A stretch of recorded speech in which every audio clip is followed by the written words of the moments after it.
Assalamualaikum warahmatullahi wabarakatuh.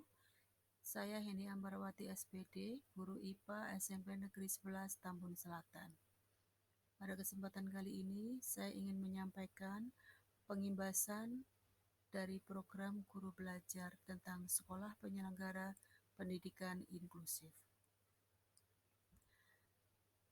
Sekolah yang menyelenggarakan pendidikan inklusif terlebih dahulu harus menyiapkan sebuah kerangka berpikir yang bersifat universal atau yang disingkat dengan UDL. Kerangka berpikir ini merupakan sebuah kerangka pembelajaran bagi peserta didik dengan kebutuhan belajar yang beragam dan menekankan pada pembelajaran yang fleksibel, bermakna, serta keterlibatan. UDL dapat dijadikan sebagai kerangka kerja bagi guru dalam menyusun rencana pembelajaran yang lebih efektif di sekolah penyelenggara pendidikan inklusif. Untuk lebih memahami UDL, ada 3 prinsip UDL, yaitu yang pertama yaitu prinsip untuk melibatkan peserta didik, guru merangsang minat dan motivasi dalam proses belajar. Kemudian prinsip yang kedua, guru menyediakan konten melalui berbagai cara untuk bahan belajar yang seluas-luasnya, bisa dari video, buku, dan sebagainya. Kemudian prinsip yang ketiga yaitu memberikan kesempatan kepada siswa untuk menunjukkan pemahaman dan mengekspresikan hasil belajarnya seluas-luasnya.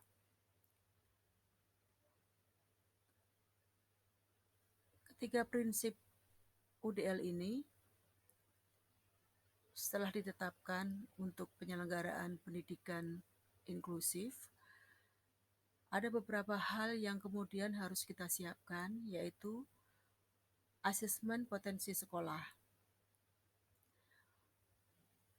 Asesmen potensi sekolah ini untuk mengidentifikasi kondisi sekolah, terutama meliputi fasilitas sekolah. Apakah sarana prasarana di sekolah tersebut memadai atau memfasilitasi untuk terselenggaranya pendidikan inklusif. Kemudian asesmen potensi sekolah yang kedua yaitu setting kelas. Setting kelas di sini bisa diperhatikan mengenai jumlah kelas, jumlah siswa per kelasnya, sehingga memungkinkan penyelenggaraan pendidikan inklusif. Kemudian yang ketiga, jumlah guru dan tenaga ahli. Apakah mencukupi jumlah guru yang ada di sekolah tersebut? Kemudian yang keempat adalah kurikulum dan metode pembelajaran. Kurikulum dan metode pembelajaran harus kita modifikasi, disesuaikan dengan penyelenggaraan pendidikan inklusif. Kemudian yang kelima, adakah layanan lain yang diberikan untuk siswa yang PDBK atau peserta didik yang berkebutuhan khusus. Kemudian, adakah di sekolah tersebut diselenggarakan ekstrakurikuler yang mendukung penyelenggaraan pendidikan inklusif. Kemudian bagaimana kondisi lingkungan dan dukungan lain dari sekolah tersebut agar bisa terselenggara pendidikan inklusif. Kemudian tahapan yang berikutnya setelah asesmen potensi sekolah, kita harus mengetahui profil belajar siswa. Profil belajar siswa ini bisa diketahui atau bisa dilaksanakan dengan cara mengisi instrumen yang berbasis kertas atau mengisi instrumen yang sudah kita susun untuk mengetahui profil belajar siswa secara daring atau online. Instrumen profil belajar siswa mencakup identifikasi kesulitan fungsional, misalnya kesulitan membaca karena pengaruh fungsi mata yang kurang jelas untuk melihat, misalnya, atau mungkin fungsi telinga yang kurang bisa mendengar suara. Kemudian, isi instrumen yang lain yaitu yang meliputi kebutuhan alat bantu khusus, misalnya kebutuhan alat bantu dengar untuk siswa yang mengalami pendengaran yang kurang. Kemudian pergerakan atau mobilitas di lingkungan sekolah.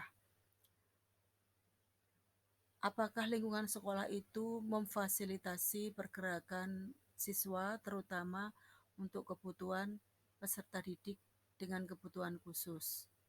Aman ataukah tidak? Ya, kemudian cakupan isi instrumen berikutnya yaitu kelebihan atau potensi atau kemampuan. Jadi untuk mengetahui peserta didik memiliki kelebihan atau potensi atau kemampuan yang seperti apa. Kemudian, instrumen mencakup pendampingan di sekolah. Apakah di sekolah tersebut ada pendampingan khusus untuk siswa PDPK? Kemudian, instrumen juga akan menggali berbagai informasi tentang siswa, informasi medis dan kesehatan siswa. Kemudian informasi tersebut disimpulkan sementara dilaporkan ke pimpinan sekolah atau kepala sekolah untuk ditindaklanjuti. Selain itu, mungkin bisa diperlukan program pembelajaran secara individual setelah kita mengetahui profil belajar siswa secara keseluruhan. Dari profil belajar siswa, nanti bisa kita kelompokkan siswa mana yang bisa belajar secara reguler atau siswa yang termasuk dalam berkebutuhan khusus. Selanjutnya, setelah kita menentukan profil belajar siswa, kita akan merencanakan pembelajaran dalam setting pendidikan inklusif. Perencanaan pembelajaran dalam setting pendidikan inklusif meliputi beberapa tahapan yang harus kita modifikasi.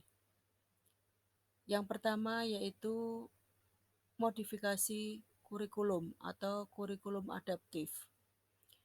Di sini, kurikulum perlu kita modifikasi, kita sesuaikan dengan kondisi peserta didik berkebutuhan khusus, terutama model kurikulum yang adaptif. Ada beberapa hal yang berbentuk eskalasi, duplikasi, modifikasi, substitusi, atau mungkin kurikulum ada yang dihilangkan. Setelah modifikasi kurikulum, selanjutnya kita harus memodifikasi tujuan juga, terutama modifikasi kompetensi dasar dan modifikasi indikator. Modifikasi tujuan belajar antara siswa reguler atau peserta didik reguler dengan PDBK tentu akan kita sesuaikan. Selanjutnya, modifikasi yang ketiga yaitu modifikasi isi materi. Modifikasi isi materi kira-kira kita tentukan atau kita modifikasi materi apa saja yang akan disampaikan atau diperlukan oleh peserta didik, terutama siswa atau peserta didik PDBK. Apakah perlu menerima materi yang sama seperti dengan peserta didik yang reguler? Kemudian modifikasi proses. Selama proses belajar, perlu kita tentukan pendekatan pembelajaran, metode pembelajaran, media pembelajaran, dan model pembelajaran yang kita sesuaikan antara peserta didik reguler dan peserta didik PDBK. Kemudian modifikasi yang kelima yaitu modifikasi penilaian. Pada modifikasi penilaian yang meliputi teknik penilaian dan bentuk instrumen, kemudian penyesuaian waktu, penyesuaian cara, ini dilakukan untuk peserta didik reguler dan PDBK tentunya dibedakan agar masing-masing siswa yang reguler dan PDBK bisa mencapai hasil penilaian dengan ketentuan kriteria ketuntasan yang berbeda pula, tidak bisa disamakan. Nah, kelima modifikasi mulai dari modifikasi kurikulum, modifikasi tujuan, modifikasi materi, modifikasi proses, dan modifikasi penilaian. Kelima modifikasi ini diwujudkan atau dituliskan ke dalam rancangan pembelajaran atau RPP. Setelah RPP siap dengan seluruh bentuk modifikasi, selanjutnya kita tentukan strategi pelaksanaan pembelajaran pendidikan inklusif, yaitu dengan menerapkan keterlibatan siswa, menerapkan kesempatan siswa untuk belajar yang seluas-luasnya dengan berbagai sumber belajar, dan menerapkan bagaimana siswa untuk bisa mengekspresikan hasil belajarnya. Nah, dari strategi ini setelah kita implementasikan ketiga prinsip UDL, maka kita baru bisa melaksanakan pembelajaran pendidikan inklusif. Setelah pembelajaran pendidikan inklusif terlaksana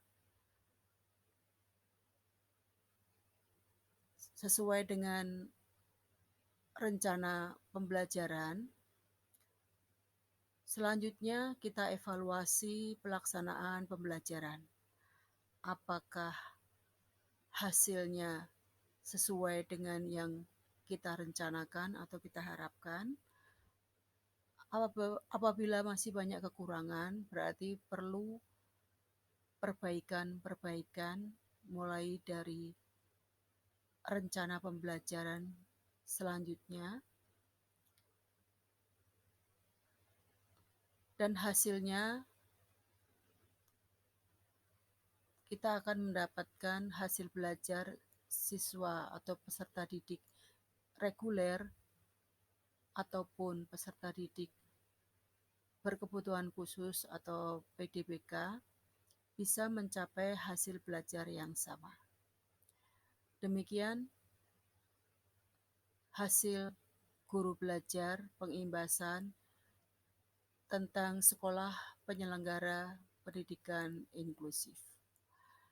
Terima kasih. Wassalamualaikum warahmatullahi wabarakatuh.